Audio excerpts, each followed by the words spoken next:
नमस्कार, मैं अंजना और आप देख रहे हैं मेट्रो न्यूज राजस्थान। आइए रुक करते हैं आज की बड़ी खबर पर। विपक्ष की नहीं, अपनी ही कब्र खोदने में ज्यादा सक्रिय है राजस्थान में कांग्रेस।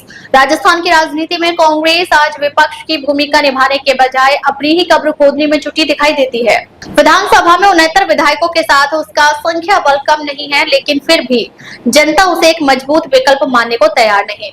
वजह साफ है, पिछले कार्यकाल में सत्ता की मलाई चखते चखते कांग्रेस ने अपनी नैतिक ताकत खो दी और अब विपक्ष में बैठकर वह सरकार को घेरने की स्थिति में नहीं है। गहलोत सरकार के दौरे में पेपर लीक से लेकर जल जीवन मिशन और खनन तक घोटालों की लंबी परंपरा रही। रेड डायरी विवाद ने कांग्रेस की छवि को और ध्वस्त कर दिया। यही कारण है कि आज जब कांग्रेस सरकार सवाल उठाने की कोशिश करती है तो सत्ता पक्ष पलटकर यही कह देता है कि भ्रष्टाचार तो उनके शासन में हुआ था। इस कटु सत्य से बचने का कोई रास्ता कांग्रेस के पास नहीं है। ऐसे में बेचारी कांग्रेस के पास चुप बैठने के अलावा कोई विकल्प नहीं रह जाता है।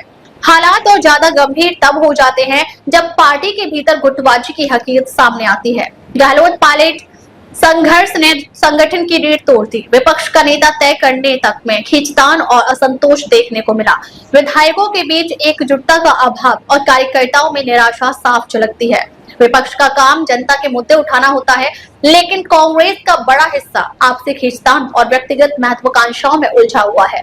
यही वजह है कि कार्यकर्ताओं का मनोबल पूरी तरह ध्वस्त हो चुका है। इसलिए कांग्रेस के सभी कार्यक्रम रस्म अदायगी साबित हो रहे हैं। इन हालातों में कांग्रेस एक ऐसी नाव बनकर रह गई है जिसका कोई कप्तान नहीं है। राष्ट्रीय नेता तो पूरी तरह उदासीन है। प्रभारी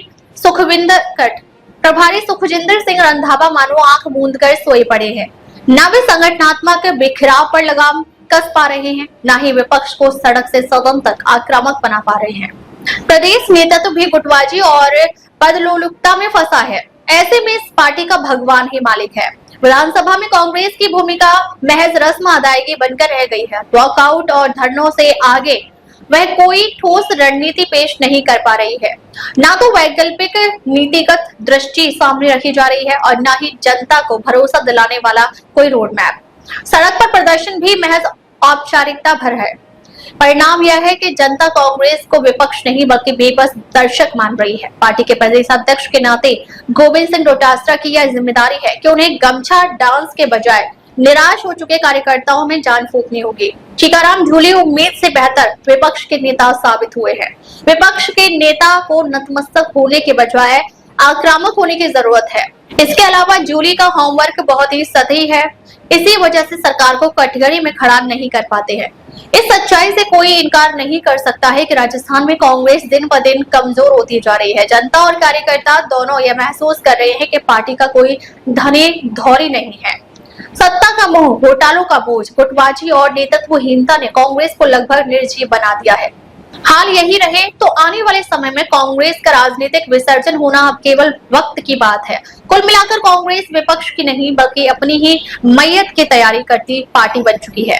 अब तक के लिए बस इतना ही। फिर मिलते हैं एक ऐसी ही बड़ी खबर के साथ। तब तक के लिए नमस्कार और देखते रहिए metro news Rajasthan. Metro news Rajasthan video को लाइक, सब्सक्राइब, शेयर करें। जन की आवाज, जनता में विश्वास। खबर से खबर तक।